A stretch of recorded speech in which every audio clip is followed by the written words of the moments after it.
भगवान का विस्मरण ही घोर पाप है। क्या है? जो लोग भगवान का विस्मरण करते हैं वही पाप है। हर व्यक्ति खूब सदा प्रसन्न रहो, निरंतर प्रसन्न रहो, खूब भगवान का स्मरण करो। क्या करो? भगवान का खूब स्मरण करो। दुनिया में सुख और दुख का जरा भी परवाह मत करो। हमारे माता पिता हमें सुख देंगे, हमें दुख देंगे। हमारा भाई है, बहन है, हमें सुख देगा, दुख देगा। हमारी पत्नी है, पुत्र है, लड़का है, हमें सुख देगा, दुख देगा। या हमारा परिवार सुख देगा। हमारा समाज, दोस्त, मित्र हमें सुख दे रहा है, हमें दुख दे रहा है। थोड़ा भी मत देखो।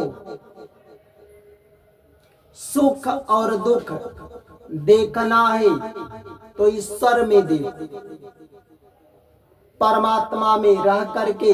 चाहे परमात्मा तुम्हें सुख में डाले, चाहे सुख दे, चाहे दुख दे, उस परमात्मा में समान प्रेम करो। सुख में भी करो और दुख में भी करो। अपने हृदय से एक पल के लिए उस परमात्मा को दूर मत करो। हर पल, हर क्षण उस परमात्मा को हृदय में बसा करके रखें। जो व्यक्ति, जो भक्त भगवान का स्मरण करता है वही उस व्यक्ति का परम सौभाग्य है, परम पुण्य है।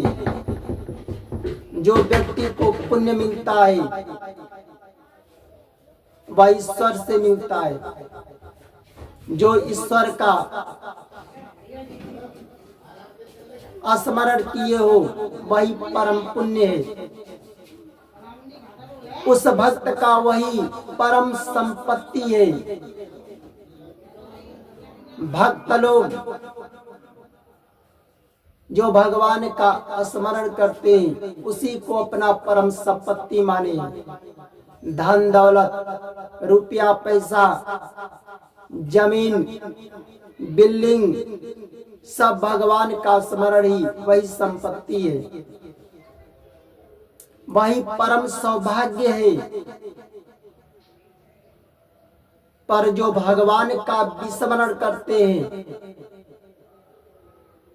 भाई उस व्यक्ति का घोर पाप है। भाई पाप तो मिलेगा ही। भगवान का विस्मरण करोगे तो पाप मिलेगा। और जब पाप मिलता है तो वह व्यक्ति क्या कहते हैं? हमने भगवान का कुछ भी नहीं किया, किसी का कुछ नहीं बिगाड़ा, किसी को दुख नहीं दिया, हमें भगवान घोर पाप में डाल दिया।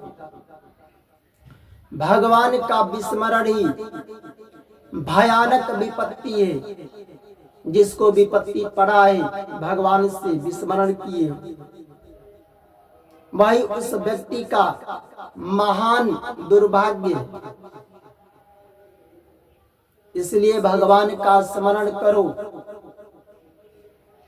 परम पुण्य लेना चाहते हो तो भगवान का स्मरण करो। भगवान के स्मरण को ही अपना संपत्ति मानो। यही हमारा धन है, दौलत है, रुपया है, पैसा है, जमीन है, संसार का वही हमारा धन है। भगवान का स्मरण को ही अपना धन मानो, सौभाग्य मानो। जो भगवान का दुर्भाग्य करते हैं, विस्मरण करते हैं,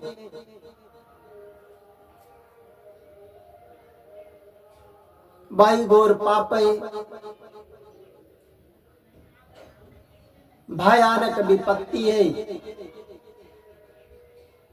महान दुर्भाग्य। अपने अंदर से, परिवार से आसक्ति का त्याग कर दो, ममता का त्याग कर दो। अगर आसक्ति करना है, ममता करना है, तो आसक्ति ईश्वर में करो, ममता परमात्मा में करो।